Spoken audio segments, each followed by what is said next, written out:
Bij ons in Pelamaas is altijd wel iets te beleven.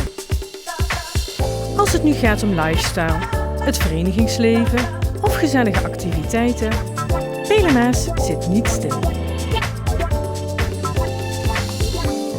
Welkom bij ons in Pelamaas.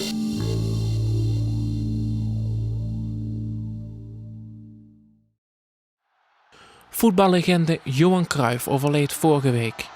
Niet alleen als voetballer, maar ook als coach was Cruijff succesvol. Op 15 februari 1987 speelde Cruijffs Ajax tegen VVV. Vrijheid voor Reiniers aan de rechterkant. Na het goede werk van Ringels. Reiniers nog steeds. Van Rosmalen, Rennik Menzo. Valks. Het is 1-0. Rutte, een hoekschop. Een minuut voor rust. 3,5 minuut nog tot de rust. Rijkaard van Schip. Rijkaard, prima schot.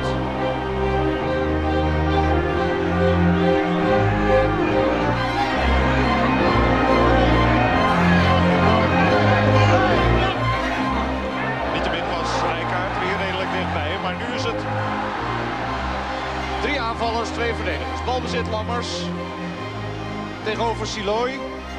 Daar is Luakai. Wouters onderuit en een prima doelpunt.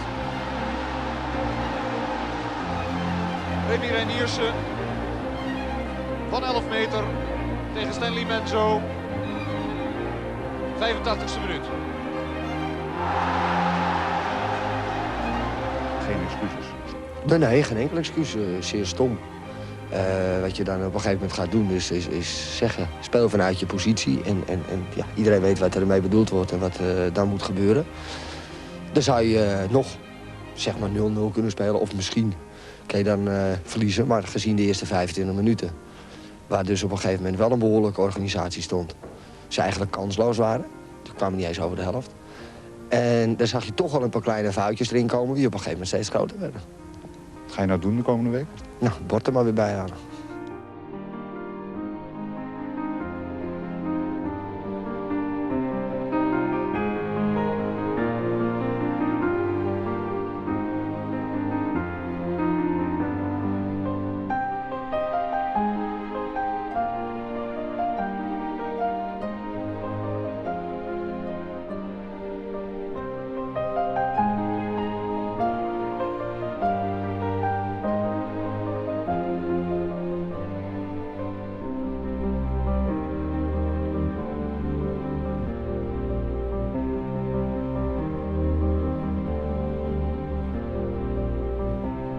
Het elftal van Cruijff verloor met 3-0 van VVV Venlo.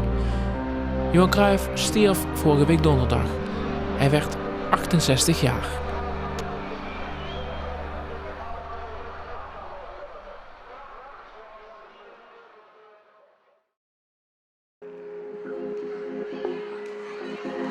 Het is een mooi plaatje, maar toch opmerkelijk. Volleyballen in het donker. Voor de 4e keer vond dit paasweekend in Balo het Blacklight volleybaltoernooi plaats, georganiseerd door volleybalvereniging Tupos.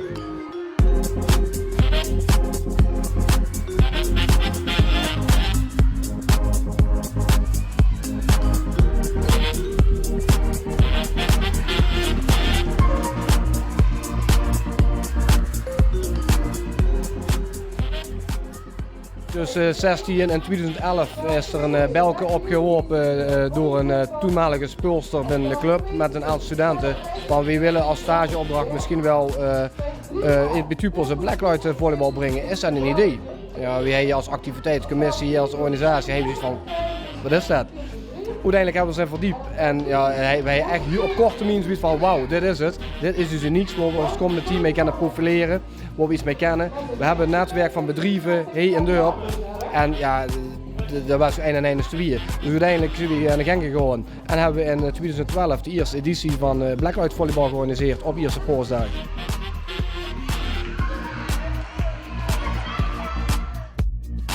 Witte shirts zijn verplicht. De organisatie juicht het verder toe om de kleding en het gezicht uit te dossen met glow-in-the-dark schmink. Allemaal neon shirtjes aan, neon schmink. Ja, dat is gewoon hartstikke leuk om te zien.